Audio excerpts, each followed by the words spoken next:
Hi everyone, Jason from ACET here. Today we're here to answer the question many parents, many students ask, which is, how can I improve my reading skill? And so the first thing I always say is, well, reading is a skill, and how do you improve any skill? You want to learn to drive a car, ride a bike, play the piano. How are you going to improve that skill? You're going to improve it by practicing. And that's the most important thing. We learn to read, we become better readers by reading. And that's really the most important thing for students to understand. You can't do it without putting in the time, without putting in the work, without reading a lot.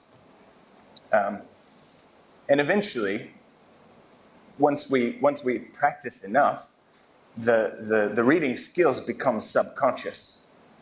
Just like riding a motorbike, eventually, once you have years of practice, becomes subconscious. And so the next question students always ask is, well, what should I read? Should I read the newspaper? Should I practice IELTS reading tests? Should I read a novel? Should I read the Da Vinci Code? And I'll give you an example to illustrate what you should read. So if I was learning one of those other skills, like playing the piano, for example, if I go to my piano teacher, I'm an elementary piano player, and I go to my piano class, my teacher is not going to give me Beethoven's Fifth Symphony and tell me, here, play that. They're going to give me something at my level, something easy, so that I can practice that, I can get fluent at that piece, and then they'll give me something a little more difficult, and eventually we'll get to Beethoven. So the same goes for reading. Students need to be reading at their level. That's the most important thing. And the next point I always make to parents and students is the distinction between two different types of reading. There's what we call intensive reading. And this is the kind of reading that students will do in class, in their textbook. The reading passages in the textbook are usually short, 200 or 300 words. They're linked to the topic of the unit. There'll be a lot of new language in there that students are dealing with. There's new vocabulary in those texts. There's usually a grammar point, some kind of new language point in there.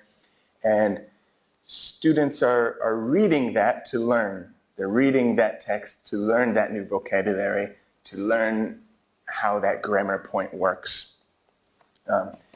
And often when students are reading that intensive reading in class, in their course book, that material, they're reading word by word. They're reading slowly, word by word.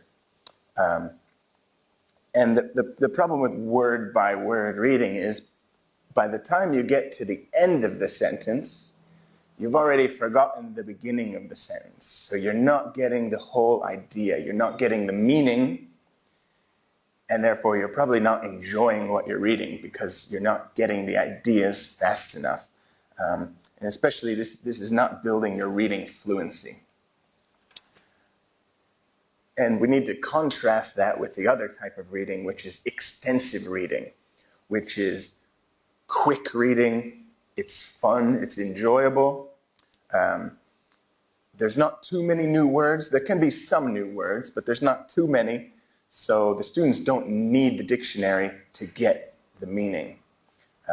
And this type of reading that they can do a lot of, that they can do quickly, this is the type of reading that will build those reading skills so that their reading fluency will develop and those skills will become subconscious.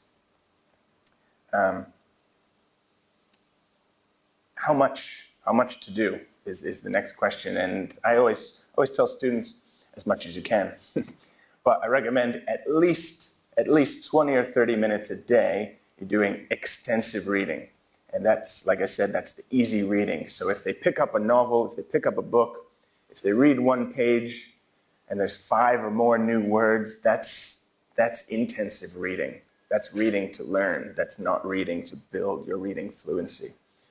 So I recommend students pick up a book, read a page. If there's only 1 or 2 new words, that's the kind of book or magazine article or whatever, that's the kind of book they should be reading a lot of every day. And to further illustrate the benefits of extensive reading, we can think of language learning like building a house. So to build a house, 2 of the most important things you need are bricks and mortar. You need the bricks and you need the cement to hold the bricks together. In language learning, we can think of the bricks as the language, the vocabulary and the grammar. Those are the bricks. Now, how do students naturally, subconsciously build up the ability to hold those bricks together? That is extensive reading, and it's relative extensive listening. And with enough extensive reading and listening, those language points, that vocab, that grammar that students are getting in class from the intensive reading, that will all get held together, and the fluency will be built up if students are doing enough extensive reading. That fun, quick, enjoyable, don't need a dictionary kind of reading. And I recommend to students that they do at least 20 or 30 minutes every day.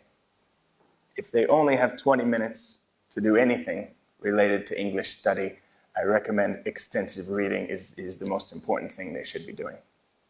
And this diagram to my side here illustrates the issue with reading material that's at the wrong level for you. If the material is too difficult, you're not going to understand the ideas. You're going to get to the end of the sentence, like I said, and not really remember the beginning, or the end of the paragraph and not remember the beginning because you're reading too slowly. And then because you're not understanding, you're reading slowly, you're not enjoying what you're reading, and then you're not going to be motivated to read a lot, so you're not going to be reading much. And that's this negative cycle. And we need to contrast that with the positive cycle over here.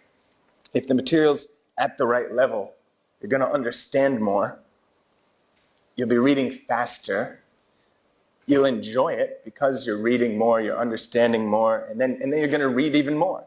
And that's a positive cycle, self-enforcing positive cycle. When students, children, learners of English are reading at the right level, it will encourage their motivation, it will make them enjoy the reading more, and it will be a positive experience building their fluency, and they'll be having fun and enjoying themselves while they do it. And last but not least, here are a few websites we recommend for students to find reading material online. Of course, you can always go to your local bookstore and find materials at various levels for language learning. And then the next step, once you look at the materials online or in the bookstore, you just have to choose the right materials for your level. And even in one English class with 15 students, the levels won't all be the same. There'll be stronger readers who will be reading faster, more difficult material, and then there'll be different levels in the classroom. There'll be readers who need lower material in one language classroom. So go to the bookstore, go online, and make sure you choose the right material for you.